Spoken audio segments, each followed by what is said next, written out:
I find it fascinating, this whole TikTok issue, that there's pretty significant evidence that I found online. Of course, there's social commentary on it, but I think there's pretty significant evidence that TikTok is spying on Americans, is using the application to, and none of us read the fine print. The fine print says that we are giving them access to all of our information, which there's just two vantage points I want to just bring up here. Number one, we act as Americans as if Facebook and Instagram and all these Snapchat and all these other social applications aren't doing the same bloody thing anyway. Yeah. I mean, okay, we can make it a China versus US issue, but at the end of the day, Facebook knows everything about you. It's a CIA system. And they are a global company, not an American company. Yeah. And so that's the first thing is that we're trying to pick a fight with this country, China, and this application, TikTok, when in our own backyard, we literally have the largest and most profound and sophisticated tracking and surveillance apparatus known to man. It's coming out of America. Like, we are the kings of surveillance. So that's my first issue that we're ignoring, is the fact that we're being spied on all the time by our own homeland security. But number two, there's this distraction of this balloon, this balloon that's owned by China, when it's like, let me talk about how this Chinese balloon is spying on us, while at the same time I'm swiping right and uploading videos to TikTok about the Chinese balloon that's spying on us. So what is the real issue here with this TikTok thing and these Chinese spy balloons? What is the distraction? What is the issue here, Matt? So, number one, I think this is the greatest marketing campaign that we've ever seen. Facebook, Google, they're all telling us TikTok is bad. They're spying on you. They're doing the same exact thing. Giving the data to the same exact people. It's just crushing the competition. That's exactly what I thought, is that this is actually an economic business decision that they can leverage politics to shut down a competitor. That's exact, because they cannot figure out TikTok's algorithm. TikTok's algorithm is so fucking good that I'd follow 0 people on TikTok. 0. So do I. 0. But yet, I get exactly what I want on TikTok. Their algorithm is phenomenal. They have the best, stickiest algorithm in all of social media, by far. There's no number 2. It's because they're tracking your eyes. They're seeing where your eyes are going. They're tracking how much time to the millisecond, how much when you swipe and you see that thing and you sit on that thing for 7 seconds instead of 3 seconds, right? They're taking all of this social data, this engagement data from you. And just like you said, and I had to laugh at it because I follow 0 people on my TikTok too, but still, when I want to really waste time after I've uploaded something to TikTok and I start scrolling, they got my number. They know exactly the shit that I like to see, man. They are so good at what they do. TikTok, Facebook, Google, YouTube, all these guys, they just can't figure out how TikTok algorithm is so damn good. And instead of trying to replicate it, they're just trying to destroy the competition. So everyone's like, TikTok is so bad. I'm like, yes, it's bad. So is Instagram. So is YouTube. So is all of it. All of it's just as bad. It's just trying to get rid of the competition. So let me ask you this then. So we have Governor Abbott out of Texas, who's going to be, saying that you can't use TikTok. We have some other governors, some other legislators of other states that are saying that they're going to ban TikTok in their particular states. We've already had a American government that said that if you're using government phones and government equipment, you can't have TikTok on it. So we've already gone that far. So 2 questions. Number 1, is America going to ban TikTok holistically all the way through? And my second question is, who's going to replace it? So Trump originally had the idea of banning TikTok. And people were so against that because that was Trump's idea. And then all of a sudden, it's someone else's idea now. They're like, yeah, TikTok is bad, right? It's funny how that works. Orange man bad, right? Exactly. Orange man bad. It's funny how that works because his idea was that TikTok is bad. I think it's all government lobbying. The Facebooks of the world are lobbying, paying ridiculous money to lobbyists to go to government, to go to Washington, be like, look at TikTok, look at what they're tracking. Look how bad they are. They're all doing the same thing.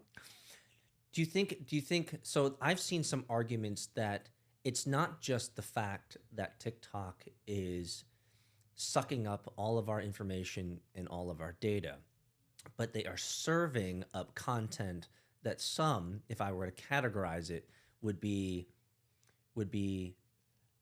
reducing manhood, reducing anything around strong men or personal responsibility, and they're promoting alternative ideas that can sometimes be categorized as anti-American, or they're promoting ideas that are essentially just woke ideas. Let's put it that way.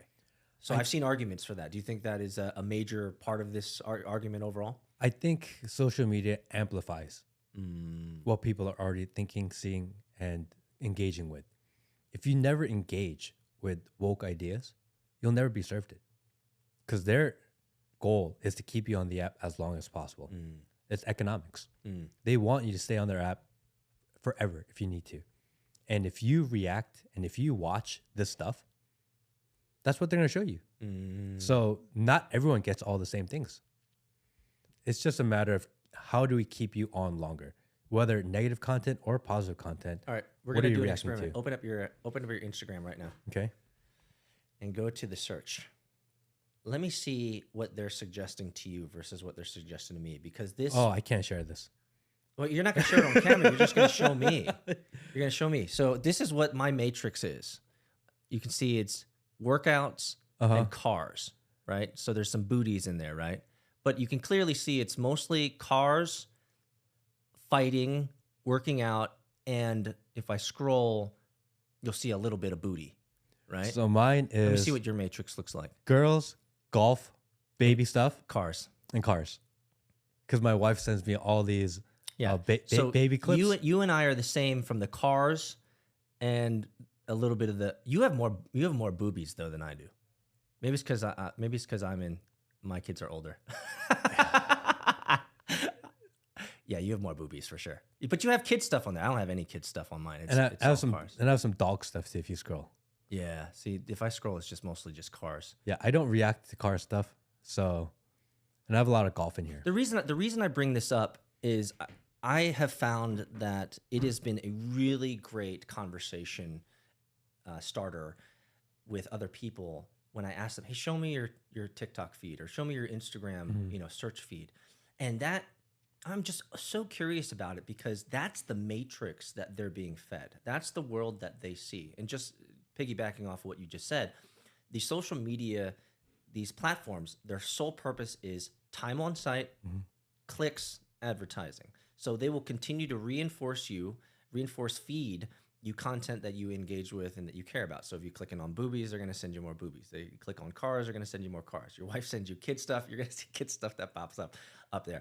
And so everyone's matrix on their mobile device is completely different. And for me to bring that up at a moment and say, hey man, just open up your Instagram. I want to see what you're looking at. And get a little nervous. No, first off, they get a little nervous because it's going to show me what your matrix has been feeding you. Deep dark into your soul. But yeah, deep dark. I don't want to go that far, but it's powerful to me because it's not. There's no judgment there. It's just, hey, I want to see what the matrix is feeding you, because it's a different reality than what you and I are fed. I'll give you the starkest example. If you go to my wife's Instagram, Korean drama, food, and expensive ass bags. Like that's her matrix. If she never exited out of that matrix and never had someone like me talking about other ideas, she would think the world is completely different from the world that I see. Is that fair? So what about your wife? Does she have different, does she fed different things on her Instagram? Her stuff is probably all babies and dogs. Right?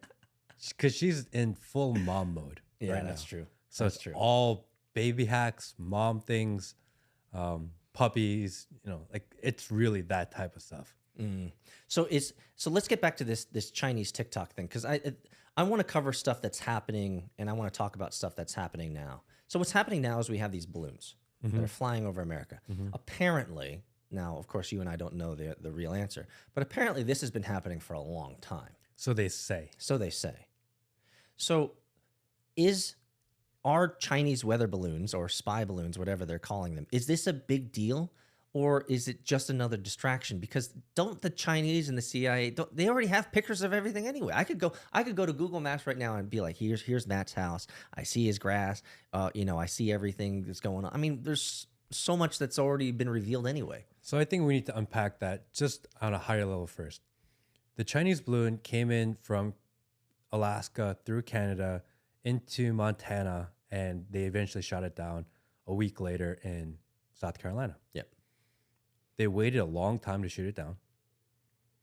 They shot it down over water, which is, I don't know why, because when it's in South Carolina, there's a lot of open land. It's not like it was dangerous to anyone to shoot it down earlier. I find that to be fascinating too, because when if you shoot it over water, you have a hard time being able to like collect. Correct. Yeah.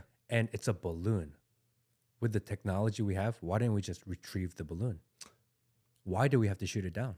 Why destroy it? Actually, I that's don't a good point. Yeah. Why don't And we no just- one says, oh, we should have shot it down. We should shoot it down. Like, what? No. Why don't we just, it's a balloon. Why don't we collect it? If there was a helium balloon flying around the studio, why are we taking a gun and shooting it? Right? Like, why don't we just grab it? It's a balloon Yeah. And then we could look into the hardware and see what it's collecting. and unharmed. Why did they shoot it down over water? You just brought up something I never thought about. I don't understand why we shot it down over water. I think We could have I know- shot it down over land I think I know why. because Because if you destroy evidence, then it removes the opportunity for any type of collusion. correct. Ah. Correct. Why did they shoot it and blow it up? And make sure that it landed in water? Why? I have no idea why. That of all the possible scenarios of how to stop and retrieve this balloon, like in Montana, they could have just sent a couple of jets or a couple of Apache helicopters or whatever, Helicopter. and they could just grabbed it. Yeah. It's so easy to do. It's a balloon. Yeah. Why did they have to shoot it down I didn't even think about with that till now. missiles? Like that's such a weird. That's pretty heavy-handed. Yeah, it's such an odd way to do it. I think those two facts alone tell me that there's a bigger conspiracy. Correct. Is that it's a balloon. It can be easily retrieved. I mean, jets aren't good for this. Just take a helicopter up, connect to it. Shoot an arrow at it and let it slowly come Yeah, down. retrieve it. There's a million and ways. don't destroy the evidence because the evidence could tell you so much more. Why do you blow it up? So these two things, the fact that they decided to blow it up and then blow it up in a way that we can't actually extract evidence because now it's all floating in the ocean, right? Like none of that. You just piqued my mind a little bit there. And they None said of they that makes any retrieved sense. some of the things and that there is a government agency out there. And no one tells us where the information is, but they're looking at it. Like it's all bullshit, right? Why the hell did you blow it up? Makes no sense at all. There's no rational reason to blow it up versus just retrieve it. Yeah, the research and the retrieval and research and the downloading all the information, being able to take a look at how they're using the technology. I mean, that would be so powerful to understanding what else they're doing out there, unless we are cooperating with them at some level. And the only reason we're blowing it up is to remove some of the evidence of our cooperation and our partnership at some level. And they keep on calling it a weather balloon. How do you know it's a weather balloon? You don't. Why do they call it that? Oh. Why is it a weather balloon? Obfuscation, I suppose. They say they don't know what it is. They say they don't know what's on there, but then they just label it a weather balloon. Like, what the fuck did that come from?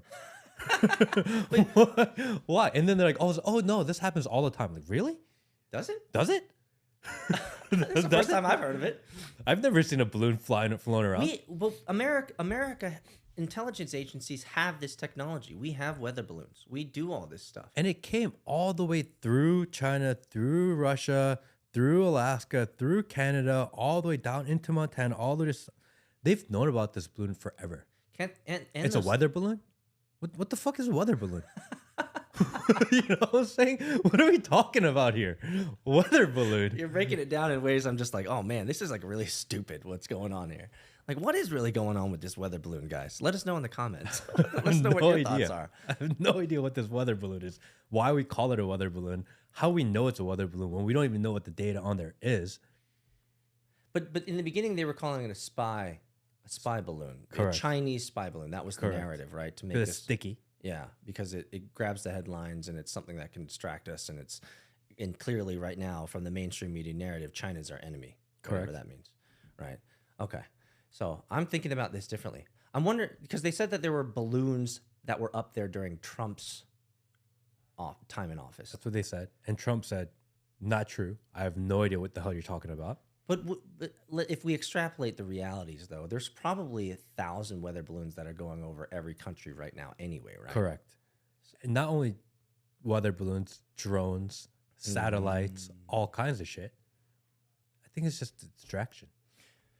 So I don't know if you knew this, but did you know that we've had, because I remember someone talking about it could be like a bomb or something. Did you know that we've actually been attacked with balloon bombs before? Really? You didn't know this? I did not know that. I'm gonna teach you something. Okay.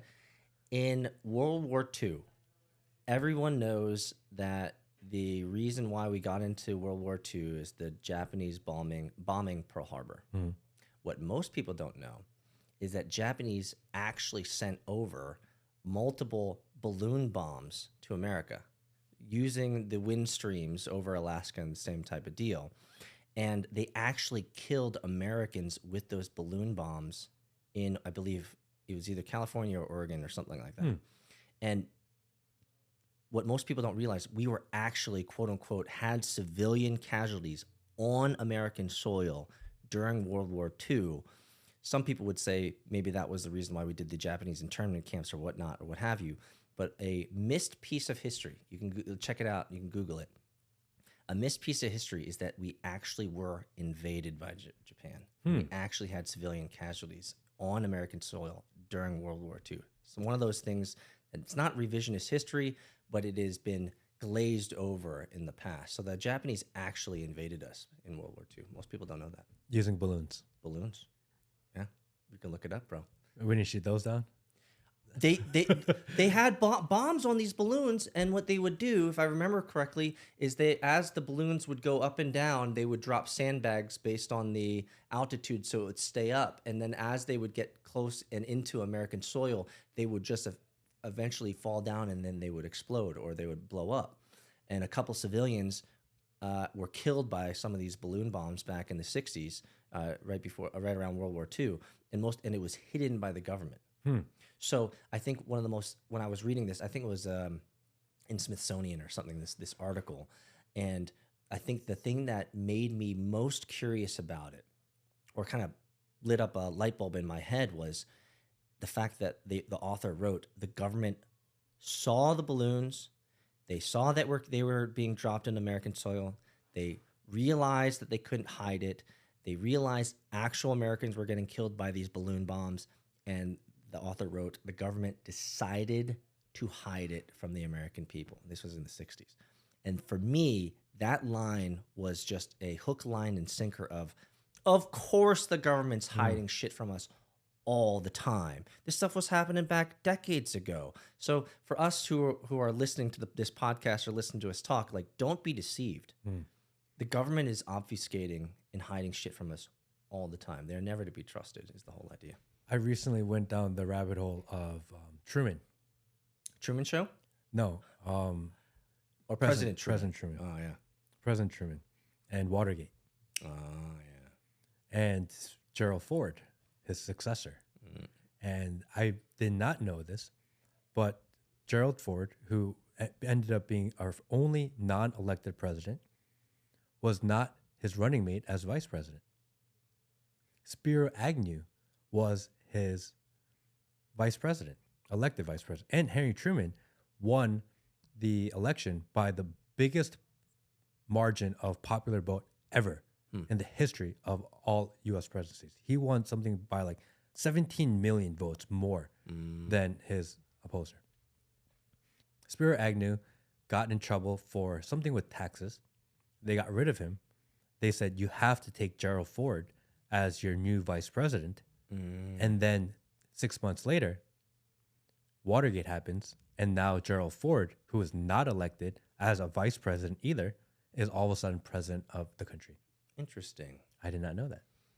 Interesting. I did not learn that in history school, history class. Here's something now that we're talking about presidents. George Washington we all know as American students is the first president. Mm-hmm. Did you know that's not true? Really? There were 6 presidents before him. I did not know that. Look it up, bro. Okay. This is a revisionist history we were talking about. Yeah. There were, now I might get this wrong, so the internet sleuths can correct me on this, but I am 100% sure that there were at least 4 to 6 American presidents before George Washington, and those have all been obscured. Now, do I know the reasons why? I forget. I forget the reasons why. But I'm going to go down that rabbit hole now that I know. Well, there's 2 things you have to look up now. You have to look up the 1960 Japanese balloon bombings. You can look that up. And then you also have to look up that there were 6, believe it was 6 presidents before George Washington.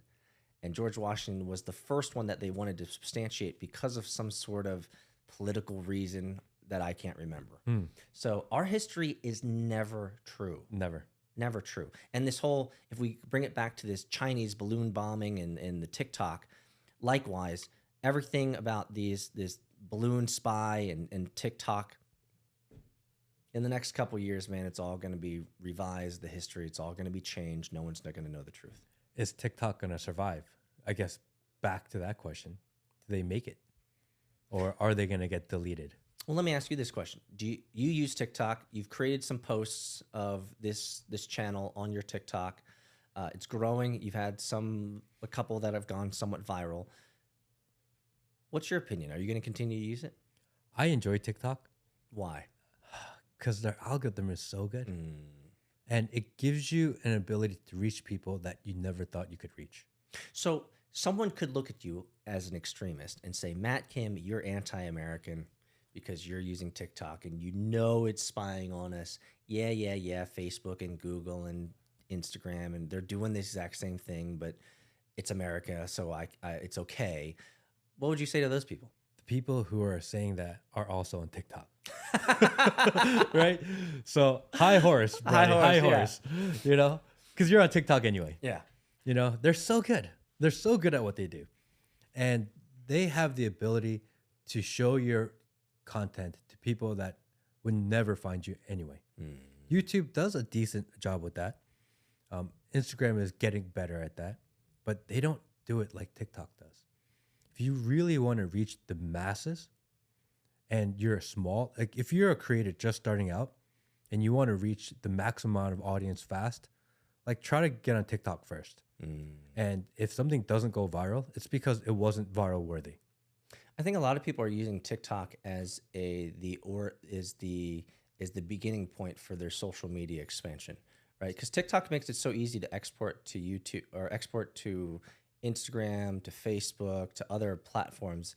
And I'm feeling like, you can correct me if I'm wrong, I feel like Instagram is just becoming a graveyard of TikTokers. Correct. Right? They put original content on TikTok and then they just auto export to Instagram with that watermark. And people are okay with Instagram being basically just a repository for TikTok shit. I thought it was interesting that I spoke to someone and they said before they Google something, they search it on TikTok first. Really? Yeah. Really? Yeah. Really? Yeah. Their TikTok search engine is getting really good and is becoming a resource for people because you find people talk about specific topics. If you want to learn how to, cut a pear in 10 different ways, do you go to Google or do you go to TikTok? TikTok may actually be the better resource for that.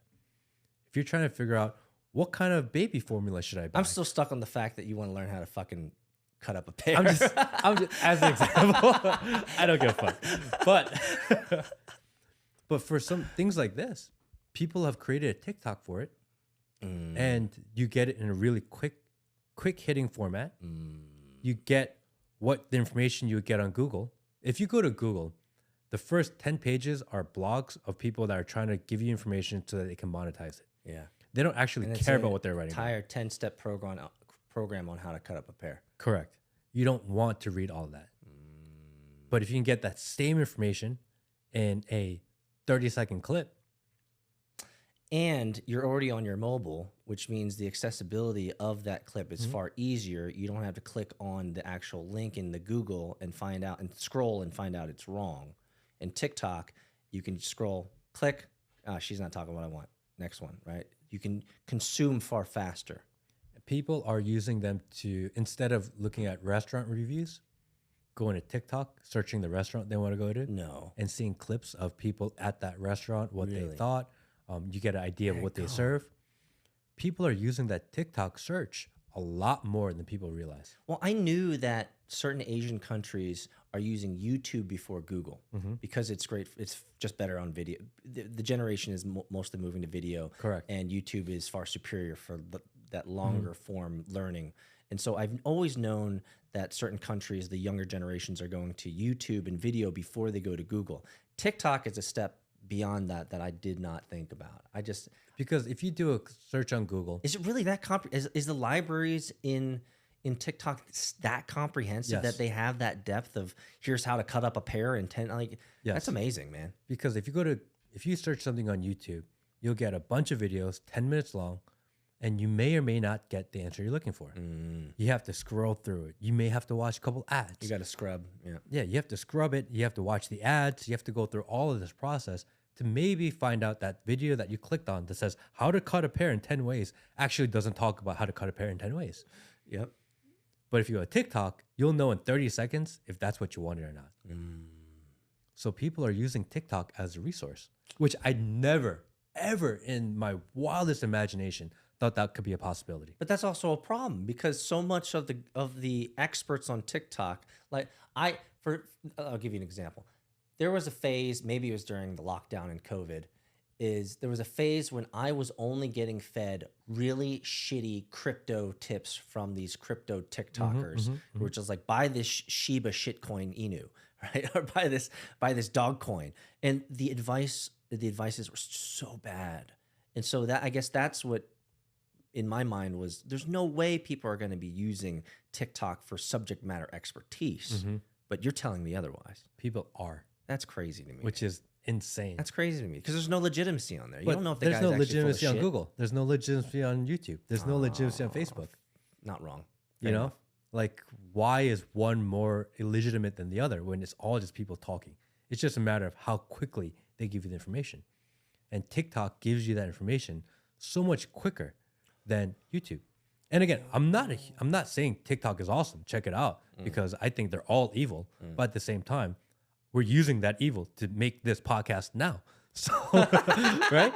So kind of hypocritical. I get it, 1,000%. Well, you're not wrong. I wouldn't say that we're being hypocritical. I mean, I'd say we are.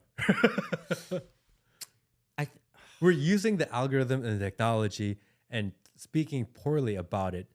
But that same algorithm and technology is what is allowing the people hearing and watching us now discover us. yeah. And without it, no one would ever watch this.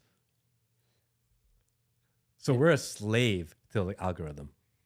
Man, maybe we just need to build a new social network like Truth Social, like Trump or something like It's so difficult. that. I know. It's Man, so difficult. So, like, I was thinking as you were talking about that, I was thinking about like even the accredited, even the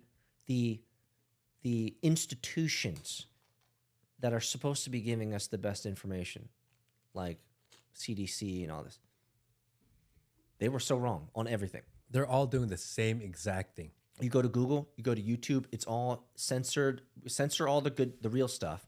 Only highlight the fake news stuff, right, from the CDC. On TikTok, this is what I'm thinking. On TikTok, they haven't maybe been able to censor that yet. So maybe that's another reason why they want to get rid of TikTok, because it's something they can't control the narrative. Google leans on the side of advertisers and people that they need to align with. 'Cause they're a business. They need to support the people that support them, whether it be monetary or policy. So they get pushed first. They're the first 1, 2, 3 pages of Google. The more you participate in the Google economy, the more likely Google will recommend you.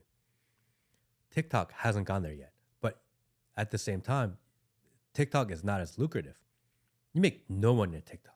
Yeah, I've never been able to figure out how people make money on that thing. If you do 1 million views on TikTok, you may make $4. Really? If you do 1 million views on YouTube, you may make $1,000, $2,000, $10,000. So the gap in what you make is huge. And also, like, I don't know half the people on TikTok and the views you're getting are even real. It's so hard to tell with all the bots and all the algorithms these days. Correct. I have no idea if people are actually real. There's no way to know. But TikTok is interesting. It's fun. So you'll continue to use it then? I'll continue to use it begrudgingly. Begrudgingly, but you say it with a smile. I use TikTok because it's just such a great place, especially for the racing stuff that I do with my son.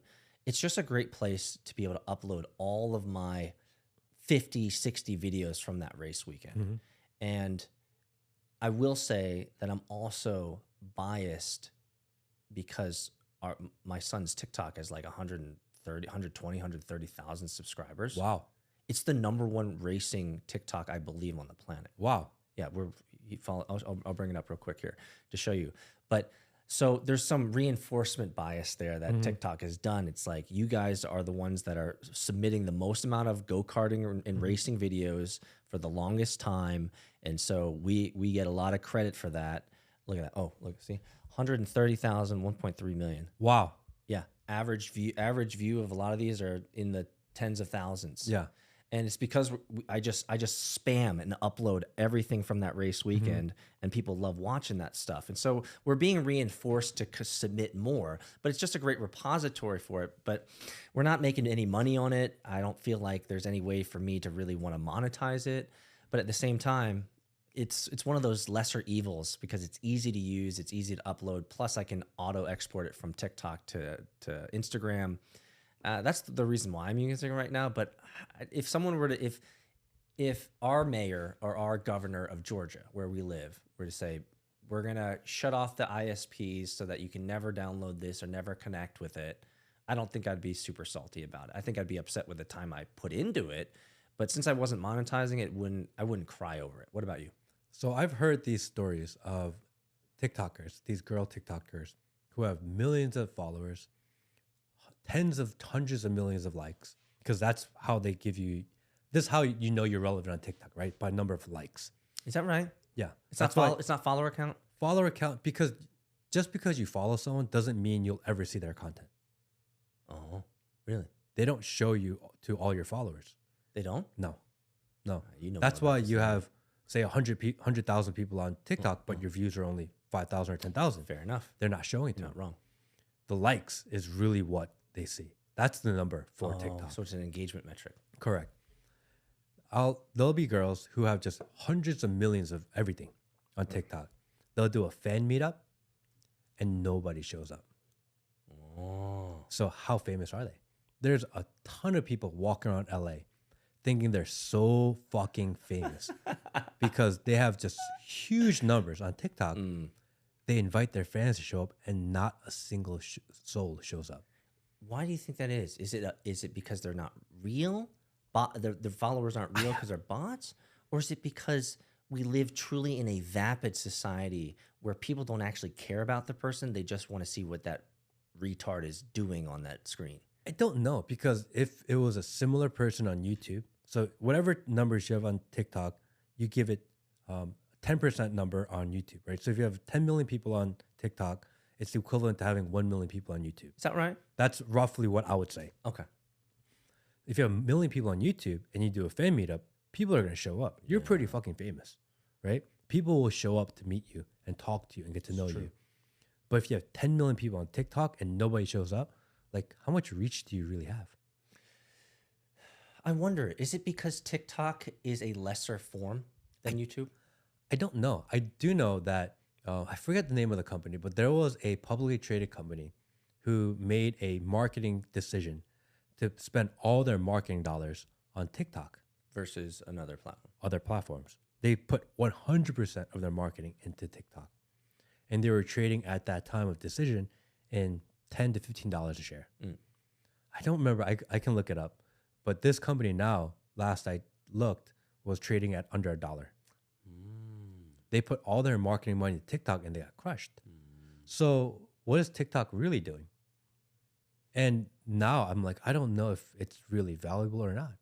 People are watching TikTok, but they're not relating or connecting on TikTok. That's a good point. TikTok, that's a good point. So, I'm in the world of Web3. Mm-hmm. Web3 started with Bitcoin. Web3 is all about data sovereignty, ownership over own data.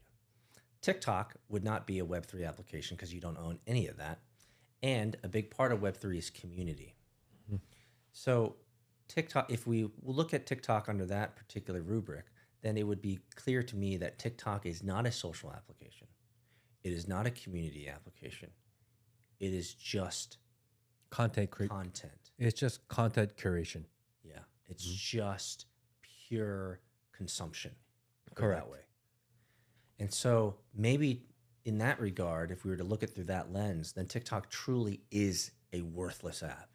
Except they're gathering all the data and they're becoming a resource for people. So let's go back to something that we talked about earlier. So we had a conversation, two rational men, Asians talking about popular topics in the clown fiesta of a social apparatus around us. And you got massive amounts of engagement on TikTok from ladies. Mm-hmm. Those ladies are not in your community. No. You're not going to be making money from those ladies' engagements and likes. Unless we do content that relates to that content. Yes. Or we create a platform for them to be able to gather or to be able to commune like a community. And so it almost dampens the value of all of those eyeballs and all of that engagement because it's going into a black abyss of nothingness. Correct. Right? And so it's almost this vicious cycle of I have to create content for people who don't give a shit about me and I'm not monetizing. I mean, that's kind of a sick cycle, man. It is. Because you're not actually, you yourself, as a person who's putting time into creating this content, you're not getting shit out of it. Nothing. Except vapid internet points. And you're getting internet points. And the data. So if you go into the analytics, you go into the comments and able to pick out things that add value to what you're trying to do, that is probably where the value is. So you're saying TikTok is an analytics tool. Correct. To get a reaction. So if I want to put something onto YouTube or Instagram, you can test it on TikTok first. Get an idea is it sticky or not? Is it viral worthy or not? How are people reacting to it? Because you can get more eyeballs and then maybe use that information to go into other platforms. That's interesting. It's more of a test market. Yeah, it's where you flood with data. Well, you can't, and that actually is one of the advantages of TikTok because they don't care about timestamps and freshness.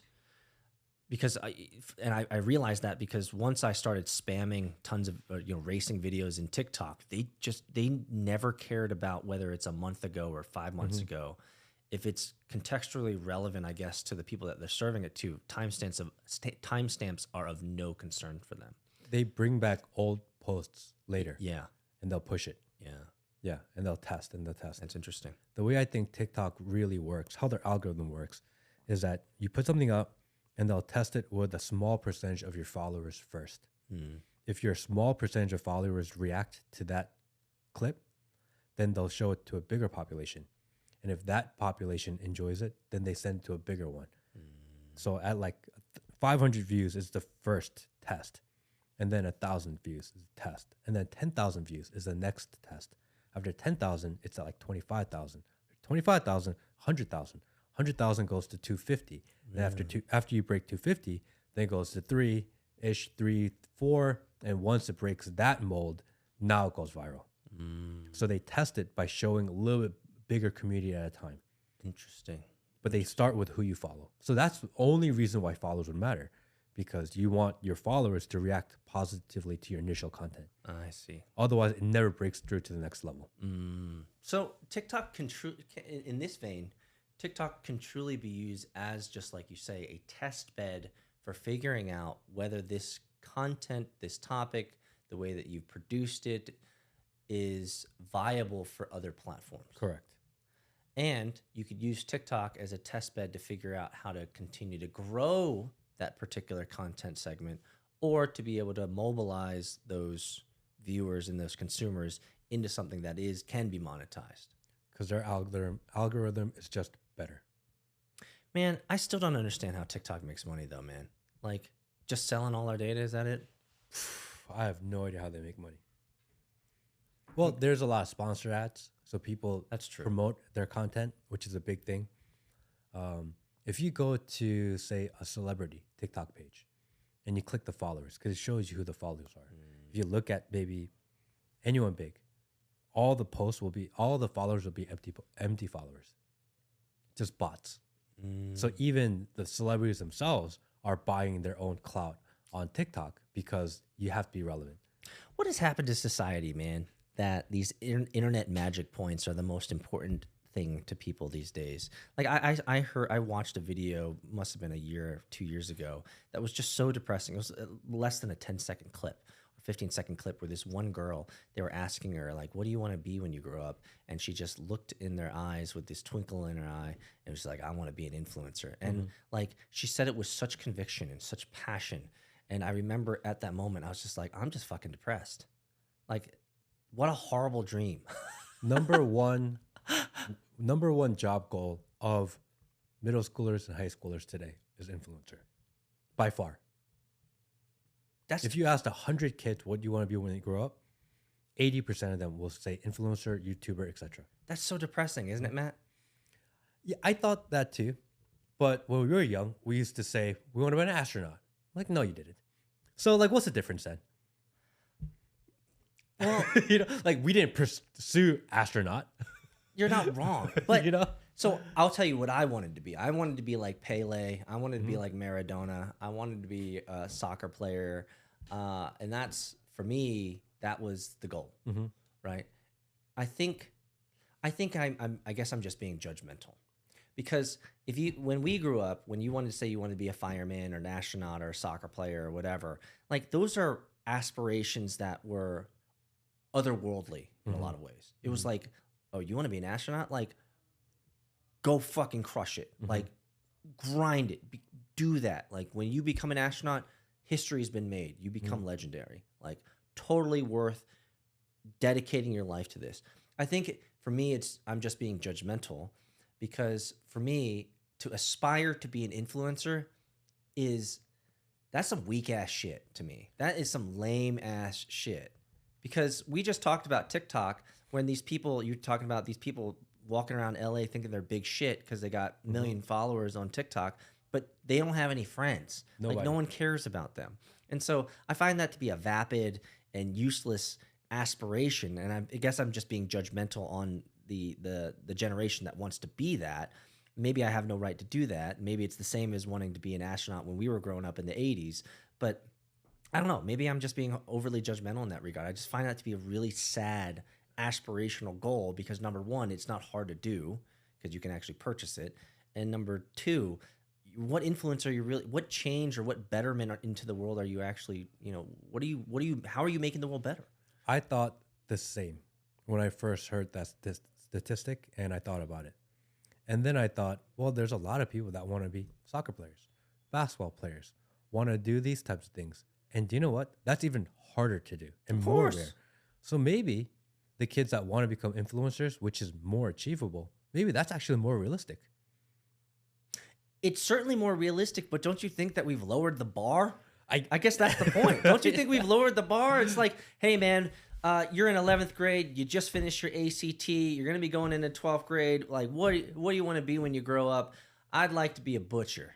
Like, I want to be a bagger at Publix. Like, I want to be, you know what I want to be? I want to be a business analyst at a Fortune 500 company making $47,000 a year. Like, that would depress me if someone said shit like that. I guess I categorize influencers in that same realm. I think it's a matter of people and their goals, and that people's goals and aspirations have declined. I think that's really what the showing part is. That's what I'm talking about. Is that they want less out of life.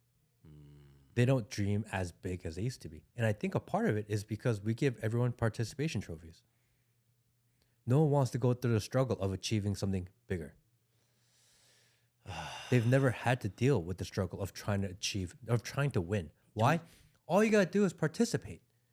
It's okay to not win. Like, no, it's not. You're fucking training your whole life. Of course you want to win. Why would you tell a kid that you don't have to win? Win. Yeah. Fucking win. Work hard. Work hard and win. And if they don't win, be like, look, you tried and we tried our best. And that's a conversation for after.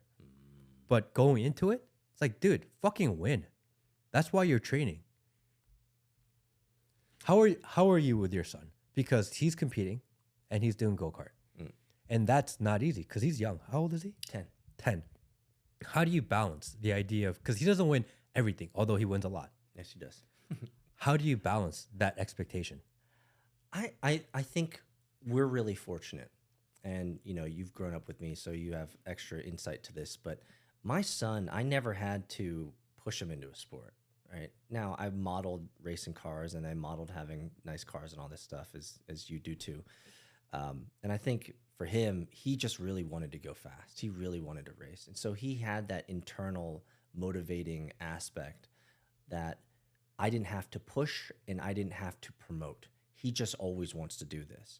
And so for me, the balance is, let's make sure that we are learning the right things, the fundamentals. We're focusing on principles and the right models for how to go fast, right? The basics, all this type of stuff.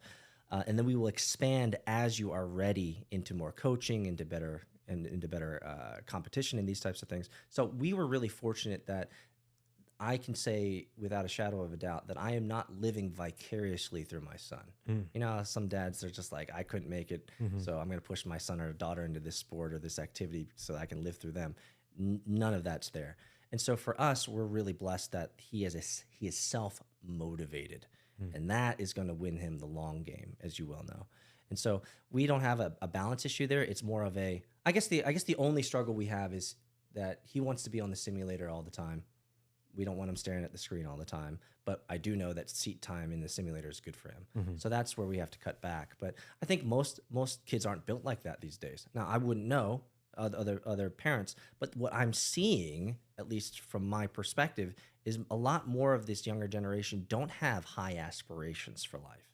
And that's kind of pinpointing on what your comment was, is I just don't see kids coming up and saying, I want to do these amazing things in life like you and I were back in the 80s and 90s. The bar has been so low. I almost feel like we just need to go to fucking war. Like And maybe that'll happen whether we want it or not. So I don't know why that came out of me, but I feel like we need to go to war because kids are trying to find a struggle, and the struggle is really stupid, or the struggle is really minuscule. I want to beat this level on this video game. Is the Yeah, struggle. or like, you know, like I'm struggling with my identity. You know, I won't go too far along with that, but like when we struggled with our identities and who we wanted to be when we were younger, like those were just little phases that we went through and we worked through them. And it's like, you know what? I'm really not goth. You know what? I don't really like punk. You know what? Rap is cool, but I don't need to dress like a rapper. I'm not going to become a skateboarder. Yeah, I'm not going to be a skateboarder. You know what? And those were like our identity struggles. I think these kids are so coddled with this participation trophies that when they have struggles, we make a big deal out of it. It's like, you're struggling with your identity. Let's dig into it. Let's see if you really want to be half dog, you know, half alligator, you know, for the rest of your life. And I feel like because there isn't these great goals to be achieved, or maybe our models and our champions of old are no longer here, so they don't have good examples and they don't have good models of men and women of industry, men and women who've really struggled to grow their craft, to grow their business. And they're being fed these mobile devices with all this social stuff that truly for them the greatest success is to become an influencer. I just feel like that's fucking sad. So for your kid, how do you think you were able to instill that ability to want to win, to be able to work hard? Because part of it is natural, part of it is taught. And maybe you don't realize that you were actively teaching, but you have always been actively teaching. It's a model. So what do you think that was? I think it's a model. Showing. I mean, ever since the day you and I have met, I think you can probably say with confidence that I have not quit building companies. You are one of the hardest working men I know in my life. Thank you. I appreciate that. And so that model is what my kids see at home, is they see their dad, their appa, who is constantly building, constantly working, has had some major setbacks, which I don't hide from my children. And sometimes I struggle with the idea of how much to be transparent with them because of their mental age. I don't want them to worry about money.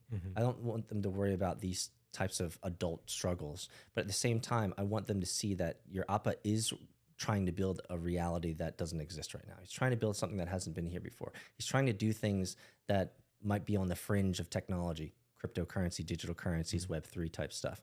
And so to answer your question, I believe that I have sufficiently and will continue to sufficiently model a hard work ethic. Now, do I model balance well? You brought that up early. Probably not. And so what I hope is that they'll be able to create some semblance of balance through my wife and through other mechanisms in our household. But I'm not one who does well with balance. And I'm self-aware enough to know that that could be a problem for my kids if they were to take that on.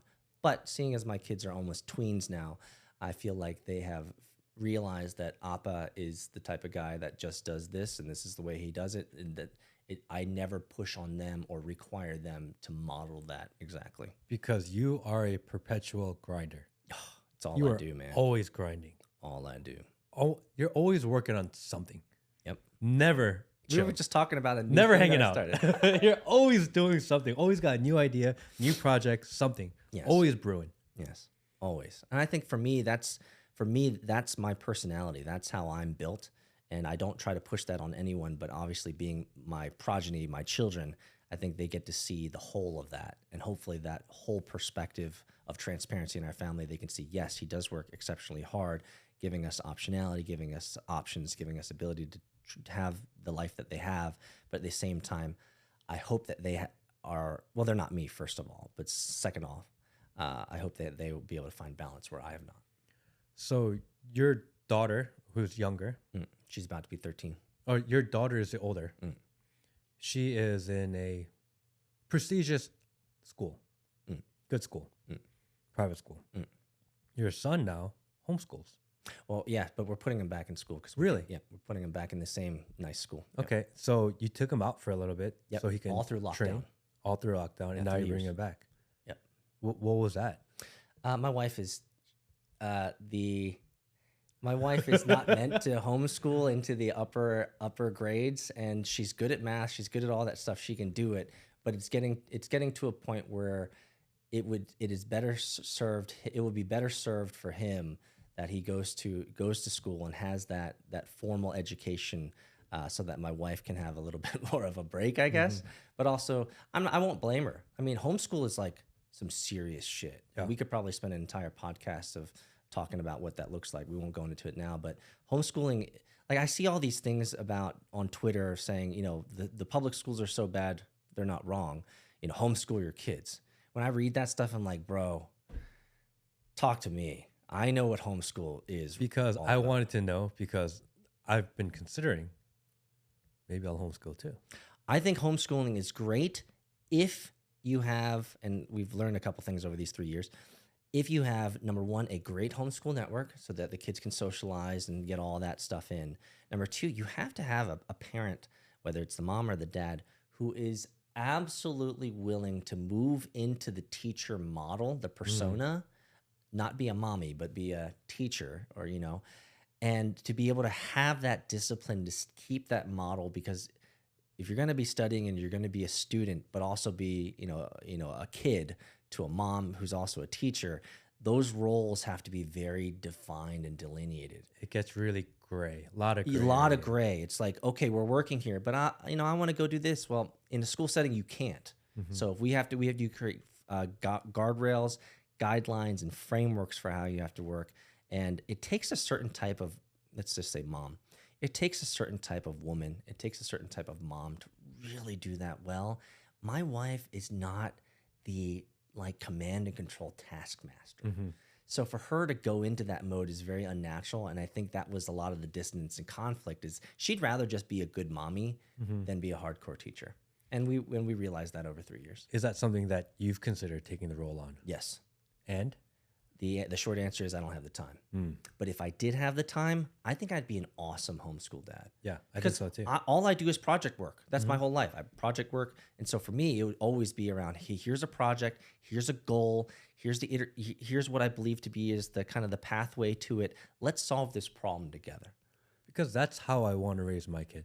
is that I don't want them to learn books, because the reality is that by the time they're old enough, the computer and AI will do everything they need without them having to learn it. Not wrong. It's a waste of their time. Yeah. School is a huge waste of times that excel quickly in learning. I'd rather her spend time in projects. Yes. How do you figure out situations? Yes. How do you manage this project? How do you complete this task on your own with just basic guidelines? Absolutely. And I think that's a better way to learn, but it's also a much hands-on way to learn, to teach. So I think about that a lot.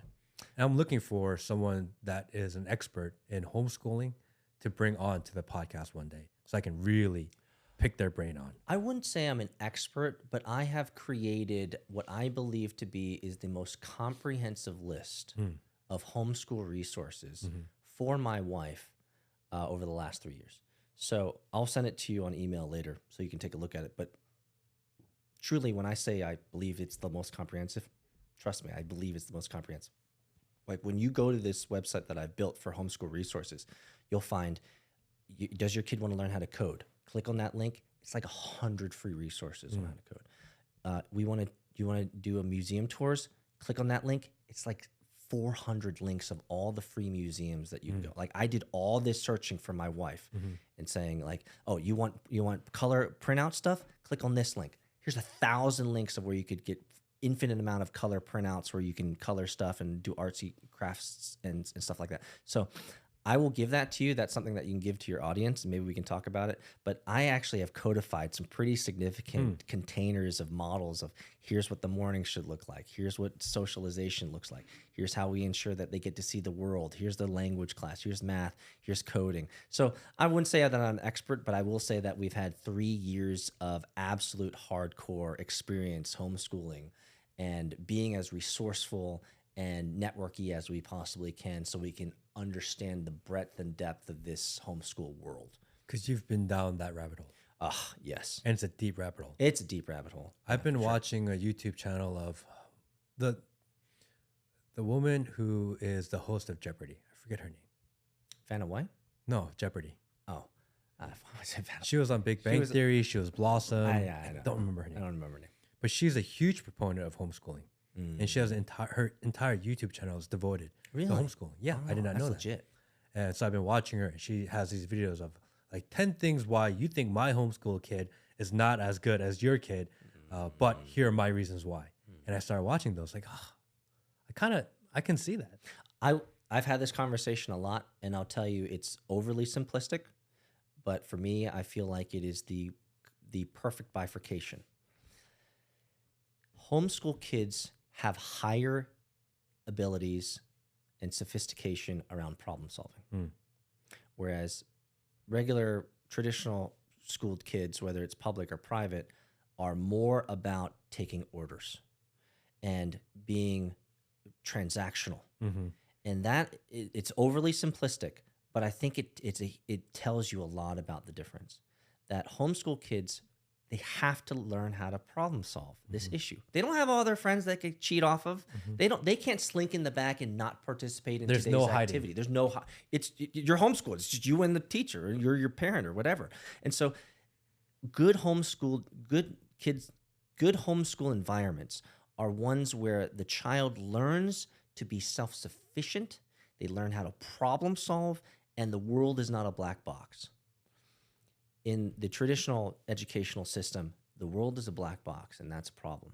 Because our generation today is growing up with so much technology that none of these kids actually knows what happens in the technology. Like you and I, we grew up in a time where we had to learn how to do our own oil changes. We had to learn how to do our own tires. We had to learn how this engine worked and how this car worked. We had to learn what the computer was, right? We grew up the rise of the internet and computers. We had to build our own computers, fix shit. Like, kids today, everything's already in a black box. Curated. It's curated. It's already built for them. So none of these kids know what's in this thing. But you and I know what's in this thing. No, none of these kids know what's in this computer. Like if you were to say, hey, Peter, what's in that computer right there? I'd say, well, you're going to have a GPU. You're going to have a graphics card. You're going to have all these components. You're going to have wires. You're going to have fans. Like I can name out every single piece in that computer. You ask any high schooler today, hey, what's in your PC? They'd be like, It's a hard drive and some memory or something like that. Unless right? they're a gamer. Unless they're a gamer. Fair enough. Fair enough. But you understand my point, I bro, do. right? And so I think that's one of the biggest problems with the traditional educational system today is we're not producing problem solvers. We're producing sheep, Correct. order takers. And that's my biggest concern. I don't want my daughter to go through sheep school. I don't want her to become a yes man. And I don't want her to be socialized to believe that that's how she has to live her life.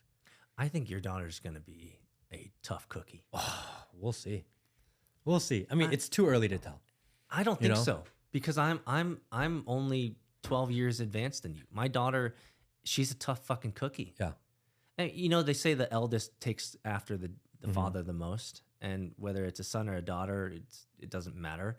Like, so my daughter's my eldest, and man, she has all the good things from me and all the bad things, man. I think that's kind of the economy of God, is that when you have kids, God shows you all of the terrible personality and character traits that you have, and they put that in your child, so your child can mirror them back to you and help you realize how terrible of a person you really are. Like, truly, as your daughter grows up, you're gonna see things in her. You're gonna be like, "Damn, that fucking annoys me."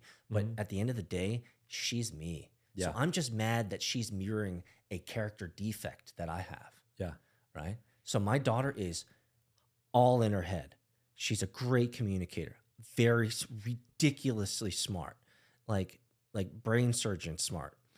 But at the same time, because of that, she has a hard time connecting with her peers at her age. She is bullied at school because she has better relationships with the teachers so that she can communicate with than her peers who are talking about fucking Pokemon and shit that she didn't care about. She's an avid reader. She spends all her time reading, just like I did when I was young. She's not all about video games and all that social stuff. She doesn't even have a mobile device, which also puts her in a different social category than the rest of her peers as well. But like, when I look at my daughter, I love her to death for all of the wonderful and beautiful things that she is, that are the great character traits that I believe are valuable in me. But then at the same time, I'm like, you're going to have a tough time socializing, just like I had a tough time socializing, because it was hard for me to be empathetic and connect with people, you know? So you're going to see that in your daughter. I can't wait for those revelations, because you're going to be like, damn it, I love my daughter so much, but damn it, she's just like me. Because I see it now. Like, she's trying to learn to crawl, because she's 6 months old now. And I'll put a toy in front of her that so she can crawl towards, and it'll be like on a blanket. And she wants to crawl towards that toy and be near it. And she's trying to learn to crawl, and she gets frustrated, but she doesn't give up. She knows in her mind, I want this toy. And she will cry and cry and cry, but she won't stop trying to crawl, which I see the perseverance. But I also see her, it's on a blanket. Eventually, she pulls the blanket and brings it towards her. I was like, she's also using her brain. Right? She's like, all right, this is not working. How do I make this happen? And she grabs a blanket and pulls it towards her. I was like, wow, she is just like me. I have witnessed babies in almost the exact same situation as that, and they don't do that. They give up. Yeah, never gives up. So never gives up. And and why I'm focusing on just this wonderful example you just gave is because what you witness is truly her modeling you. Because I know you. You're the type of guy.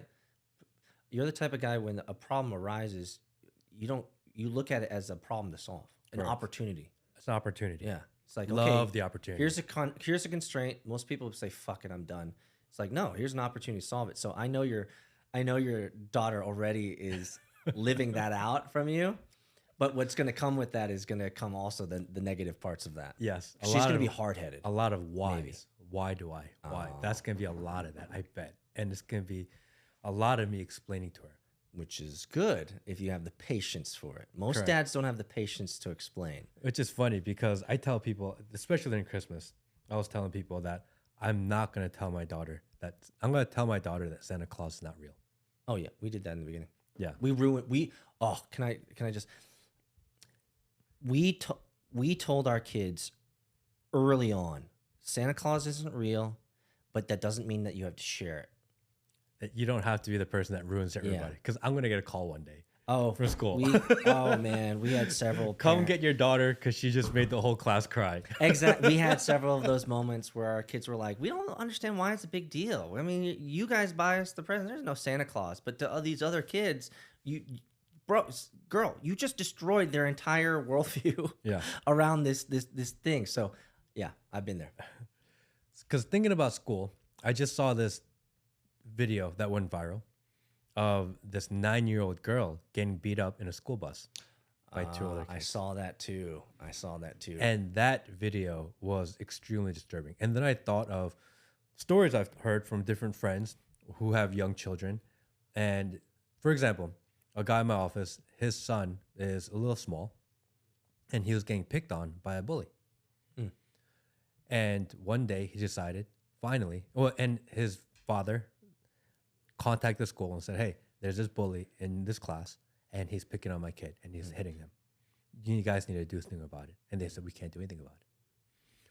So one day, his son decided he's going to fight back and punch them back. Mm. He got suspended. His son, for protecting and defending himself against the bully, got suspended for retaliation. Retaliation, huh? That was the word, retaliation. That you can't allow kids to retaliate. Oh, sure. Let's just neuter all our kids. And I was like, what the fuck just happened? I mean, and he said, I brought him home. I told him I was proud of him, that he should be able to protect himself, that he should be able to do it. But how do you teach a 10-year-old kid that you can't fight back? And how do you have that really complex? Because from what his perspective is, the kid's perspective is, I got in trouble and I'm not allowed to be in school. I'm suspended. Being suspended as a 10-year-old is a big deal. Oh, yeah. Oh, yeah. How do you teach that? Well, and how do you fight against that model of you can't retaliate? I'm like, retaliate? That's where parenting comes in. That's crazy. And then I'm like, I don't want to send my kid to public school. This is ridiculous. Yeah, and that's what you have to go against. Like when I'll tell you an example. 100% true story, happened just a year ago. My daughter was hanging out with a bunch of her other friends in a group, and there's this one kid, I won't say his name, but he's been a relative bully. Both my daughter and him are evergreen, which means they started that in preschool and they're going to go the full 9. So they've been together a long time in class. Anyway, this kid has been a problem, and he's one of those just snarky kids who likes to inject himself into conversations and essentially be a pain in the butt. These girls had created this leaf tower, put all these leaves together, and he was standing off to the side, and he said, "I'm gonna, kick it down." And my daughter, who's gotten into several altercations with him in the past, is just like, okay, like, let's see what you're gonna do. So he starts running towards the leaf pile like he's gonna knock it down, and she just fucking trips him. And he's like falls on his face, scrapes his knee or some shit like that. And of course, she gets called to the principal and all this fun stuff. We get called, and I literally sit her down. I was like, "That was the right thing to do." Mm. And I just validated some very simple ideas. Did he have any reason to knock down your leaf pile? No, Appa. Okay.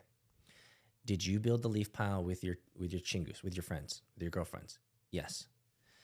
Did you create any reason for him to want to knock it down? Not that I know of, Appa. Okay. What they're saying is that you tripped him when he was going to go fly himself into that thing and break that thing. And she was like, yes. And I was like, good. Push back. Don't let these bullies do this. And of course, the administration is looking at me and like, oh, we don't want to create aggression. We don't want to create fights. It's like, no, this is the real world. Correct. And the real world is that there are going to be people who are going to be mean just because they're mean. And I am not raising a daughter who is going to get trampled over. I'm not raising a son who's going to be trampled over. I think one of the greatest, if we were to go back to the meta of what we've talked about previously, I think one of the greatest opportunities for people today is to speak their truth about what happened with COVID and lockdown. Mm-hmm. Is that a brave thing? Call it a brave thing.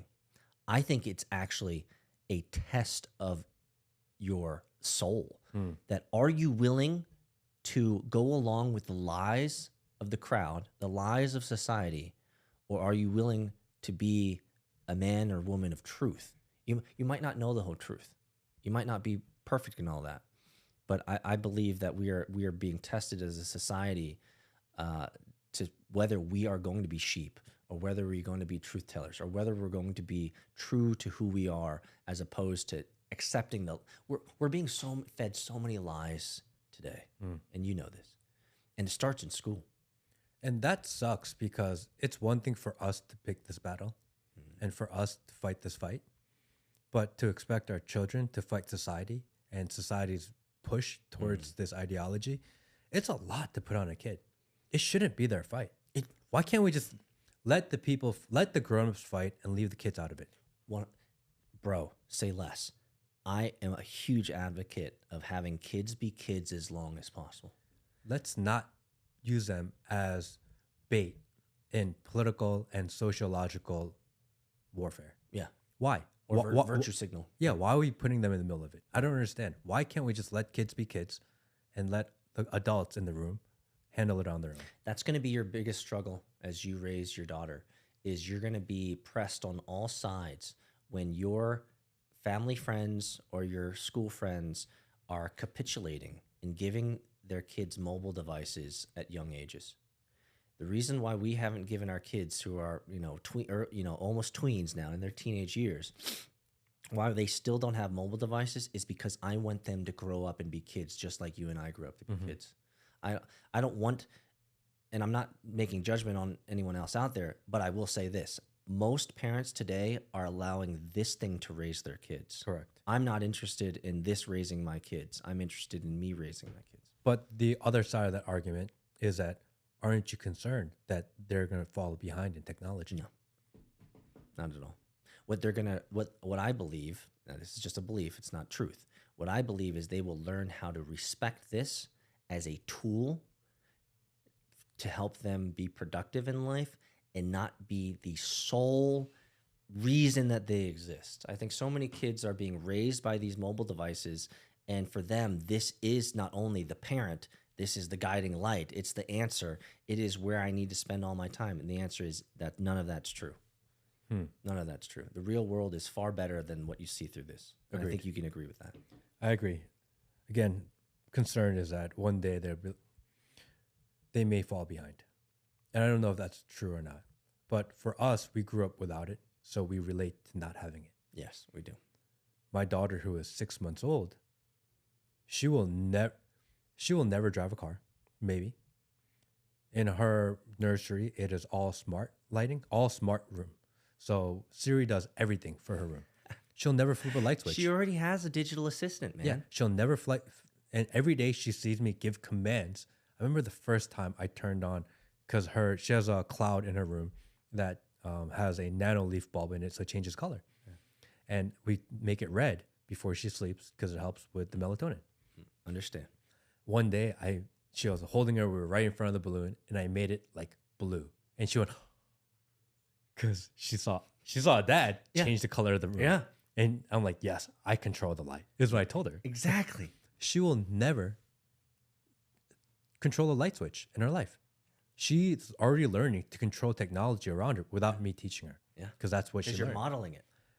But then she's going to grow up in that way. She'll never live a non-phone life for the rest of her life.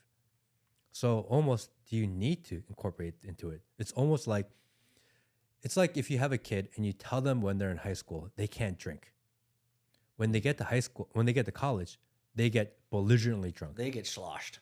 But the kids that grow up while drinking with their parents at 15, 14, 16, they go to college and they're responsible drinkers. And that example is the very similar in line to my ideas around mobile devices and phones. Is that we've already set out that my daughter, when she's 15, she'll get a phone. Okay. Because she's going to be driving. We need access. Right now, she has something called a Gab phone. A Gab phone is just like a Nokia phone that we had in the 90s. It's just text. It's just calls, no apps. Just safety. No YouTube, none of that bullshit. So she gets to connect with her friends using the Gab phone, but it's the apps that we don't want her to have access to yet. And we know this for a fact that young girls' minds are still forming and still growing all the way up through the tweens and late teens. And these mobile devices are wreaking havoc on young girls' minds because they will spend all of their first and second period worrying about that Instagram post that didn't get enough hearts. And in third period, they'll delete it because of the anxiety that they didn't get the engagement. Okay, so now that mobile device and that app has just taken up 3 periods of that student's life when they should have been focused on learning. Instead, they're focused on a fucking app and the social implications of that. And their friends aren't hearting it. And it's creating anxiety, and it's creating identity issues, which we could talk about ad infinitum, right? And so I know enough about the negativity of the mobile device.